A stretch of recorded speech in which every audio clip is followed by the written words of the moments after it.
de la diaspora congolaise.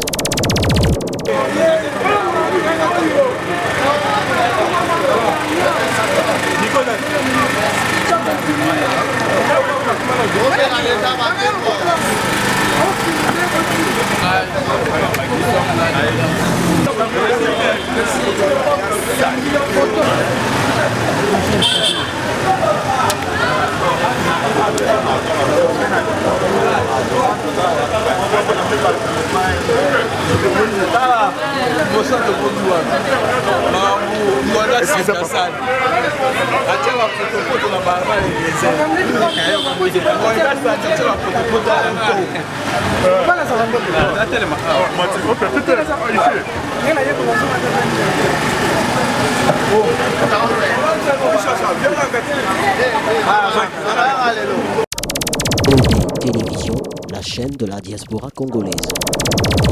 Bon, François Oyebi, un révolutionnaire ne se plaint pas. Nalingaka se mettre à raconter calvaire, nalingaka plus kolobela oyeza plus important. C'est dans ces mêmes bureaux, na kicho na vandi, nde bayaki bazwela kinga. Bato belé bazaki découragé pour na ba réalité wana. Mais Dieu a fait grâce. Grâce ya concours na bino. Grâce ya concours ya ba Congolais nyonso mokili mobimba. Bao bazana kati mboka na bao bazali banda.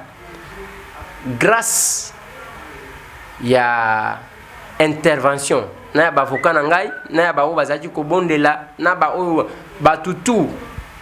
Grâce na bango. Aujourd'hui je suis en liberté. Bien que nous avons la liberté provisoire. Et ça, biloko musu na kolobate, c'est tout dossier ango wana na koti ko aborder yango te. En attendant tout à l'heure, ici il y a dossier ndenge zali. Mais sinon na uti boloko. Tata limbisa bango po maeba koloba bazali koyeba yango te. Maepe baya kosala bazali koyeba yango te. Père, pardonne-leur car ils ne savent ni ce qu'ils disent ni ce qu'ils font. J'étais très bien réussi.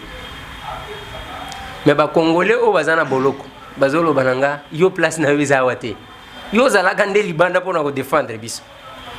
Souci na bango za kindengwana, je n'ai pas vu un seul Congolais au a sepelaki. Ceux qui muto alobi na yo azaka kimbo boye oye pesa moi bien pour na oye bandenge ni ntozo vivre. Comme ça oye ba lo lenge kanya ko défendre biso ndenge sengeli. Mais sinon, j'étais bien réussi. Et ngai, nakindaki na idée te ya komona bao bazo kamba prison lokola banguna nanga. Parce que bango ba memeli bango koli, bo bomba. Et c'est tout.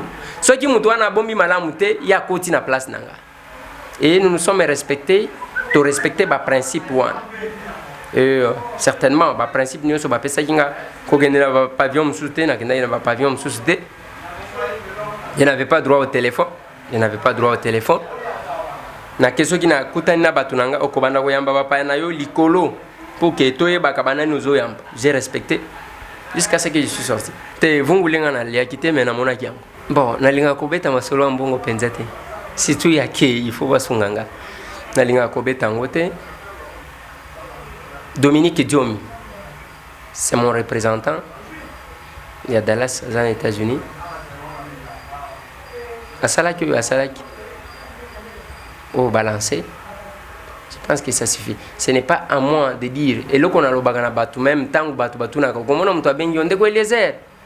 C'est mon numéro ceux qui osana posa ya mokolo kozala dans le besoin benganga ngana le bagana batu toujours au cause l'appel wana kozwaka yangote. Je suis dans le besoin chaque jour.